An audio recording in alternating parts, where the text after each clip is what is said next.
पाकिस्तान और चीन का सी पैक की अपग्रेडेशन तरक्याती मनसूबे आगे बढ़ाने और सी पैक के तहत जारी मनसूबों की बर वक्त तकमील पर इत्तेफाक। वज़ीर आज़म शहबाज शरीफ की चीन के सदर शी जिनपिंग से मुलाकात। Army chief general Asim Munir और वफाकी वज़रा भी मौजूद थे।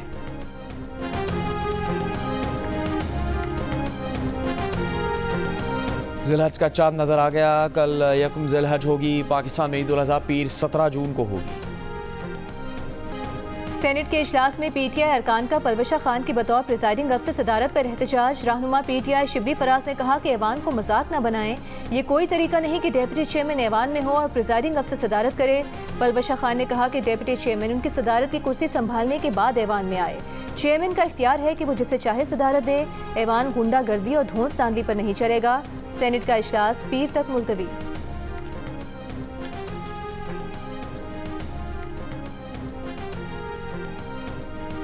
पंजाब में काश्तकारों को आसान कर्जे देने के लिए किसान बैंक कायम करने का फैसला। काश्तकारों के लिए CM Punjab green tractor scheme की मंजूरी। नवाज शरीफ के हमरा इजलास में मरीम नवाज ने कहा काश्तकारों के लिए किसान कार्ड का आगाज़ कर दिया है। रजिस्ट्रेशन शुरू कर दी गई।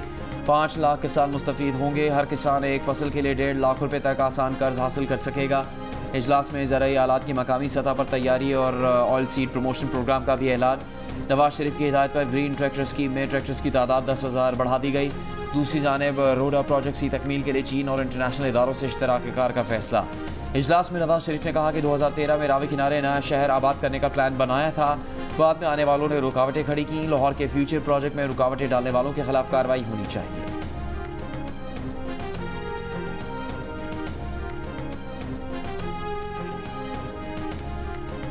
यकम जुलाई से सारे टैक्स इस्तिस्ना खत्म करने का फैसला। IMF का आइंदा माली साल में 12,900 अरब रुपए का टैक्स इकट्ठा करने का हदफ। ताजिरों को हर सूरत इनकम टैक्स नेट में लाने और इनकम टैक्स जमा कराने वालों की तादाद दुगनी करने का मुतालिबा। इनकम टैक्स गोशवारे जमा कराने वाली 30 लाख की तादाद को बढ़ाकर 60 लाख करने का हदफ। हुकूमत ने भी कमर कस ली। ज़रूरी अशिया, बीजों, खाद, ट्रैक्टर और दीगर आलात पर मुकम्मल सेल्स टैक्स आयद किया जाएगा।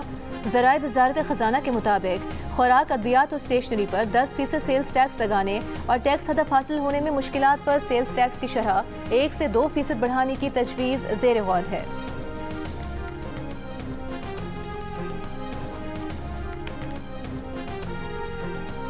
कराची वालों के लिए बिजली मजीद महंगी। अगले 4 माह के बिल शहरियों पर मजीद भारी पड़ेंगे। जून के बिलों में 2 रुपये 67 पैसे फ़ी यूनिट, जुलाई में 3 रुपये 10 पैसे, अगस्त में 3 रुपये 22 पैसे और सितंबर में 99 पैसे फ़ी यूनिट इजाफी अदा करने होंगे।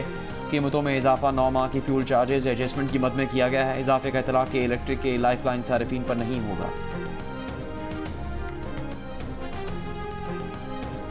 अगर लियारी में सिर्फ 10 घंटे की लोड शेडिंग हो रही है तो कौमी असम्बली की नशिस्त से इस्तीफा दे दूंगा।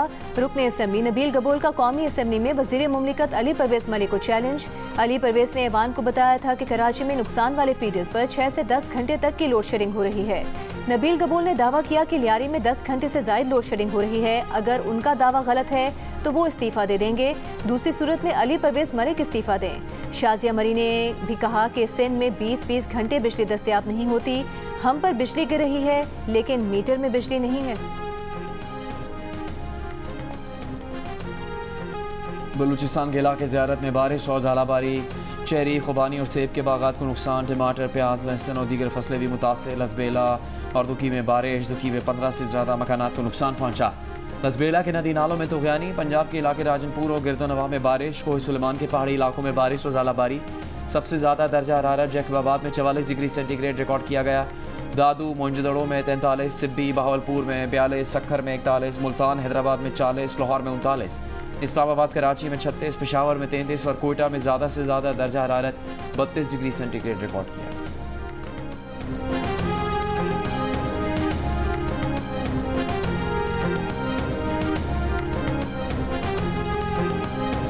सिंध के तमाम बड़े शहरों में बारिश से अर्बन फ्लडिंग का खतरा है। चीफ सेक्रेटरी सिंध ने खतरे की घंटी बजा दी। मुमकिन तूफानी बारिशों के बाद की सूरत हाल से निमटने के लिए इजलास में बताया गया कि मुल्क में जुलाई से सितंबर मामूल से ज्यादा बारिशें मुतवक्के हैं।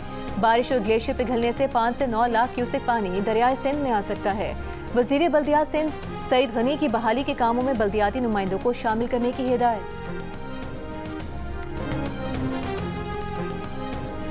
बानी पीटीआई और बुशरा बीबी की इद्दत में निकाह केस की अपीलें जल्द समाअत के लिए मुकर्रर करने की दरखास्तों पर समाअत। फरीकैन को दोबारा नोटिस जारी। बयान हलफी दरख्वास्त के साथ लगाने की हिदायत। अदालत ने रिमार्क्स दिए कि दरख्वास्त में किसी को पार्टी नहीं बनाया गया। एक मुलजिम की जानिब से जल्द समाअत की दरख्वास्त आई। अदालत ने चीज़ों को बैलेंस करना होता है। वकील नियाजुल्लाह नियाजी ने कहा अदालत खुद भी दोनों की दरख्वास्तों को एक साथ मुकर्रर कर सकती है।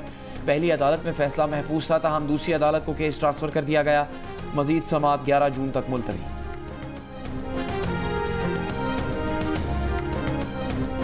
पीटीआई रहनुमा असद कैसर का कहना है कि धांधली ज़दा इलेक्शन के खिलाफ तमाम सियासी जमातों को इकट्ठा कर रहे हैं। बहुत जल्द बहुत बड़ा अलायंस बनाएंगे। सिर्फ अपोजिशन जमातों से बातचीत करेंगे, अपनी राय भी देंगे, फिर बानी पीटीआई की हिदायत के मुताबिक लाहे अमल अपनाएंगे।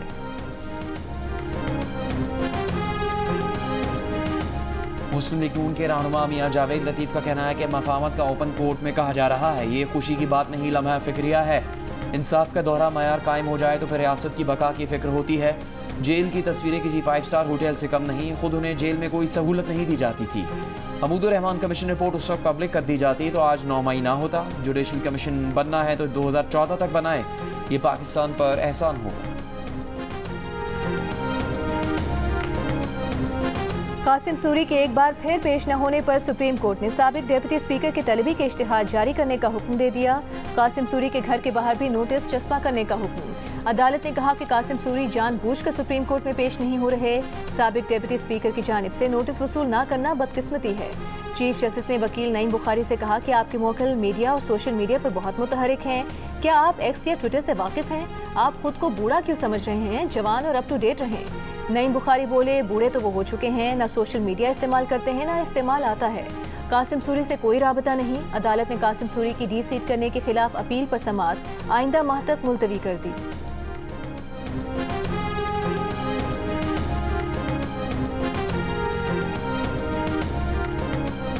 विफाकी बजट 12 जून को पेश किया जाएगा। किस सेक्टर पर कितना टैक्स होगा अभी इस पर तबसरा कबल अज़ वक्त है।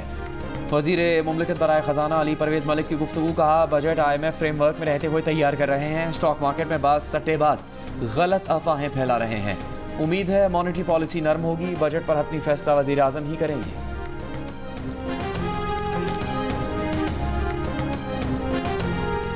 चीफ जस्टिस काजी फाइज ईसा के ज़ेर सदारत जुडिशल कमीशन का इजलास। सुप्रीम कोर्ट में तकर्रुरी के लिए chief justice Lahore high court Malik Shahzad Ahmad, chief justice Sindh high court Aqeel Abbasi और लाहौर हाई कोर्ट के जज जस्टिस शाहिद बिलाल के नाम की सिफारिश कर दी गई। जुडिशल कमीशन ने हतमी मंजूरी के लिए मामला पार्लिमानी कमेटी को भिजवा दिया। तर्जुमान तहरीक इंसाफ ने कहा है कि हत्या के इज्जत कानून जैसे काले कवानीन के जरिए लेजिस्लेटिव आमरीत नाकाबिल कबूल है। सोशल मीडिया पर गैर आइनी और गैर कानूनी पाबंदियों को कबूल नहीं करेंगे। सहाफ़ियों, चैनल्स, अखबारात और जराइद को गैर कानूनी इंतजामी हथकंडों का निशाना बनाया जा रहा है। सहाफ़ी, सियासी कारकुन और शहरी मावराए आइन और अदालत जबर का निशाना है। FI हरासा करने और सियासी आज़ादियाँ गस्ब करने का शर्मनाक हथियार बन चुका है। कौमी इक़्तिसादी काउंसिल तश्कील दे दी गई। नोटिफिकेशन जारी। सदर मुमलिकत ने आइन के आर्टिकल 156 के तहत कौमी इक़्तिसादी काउंसिल कायम की। वज़ीर आज़म शहबाज शरीफ कौमी इक़्तिसादी काउंसिल के चेयरमैन। चारों सूबाई वज़राए आला कौमी इक़्तिसादी काउंसिल के अरकान होंगे।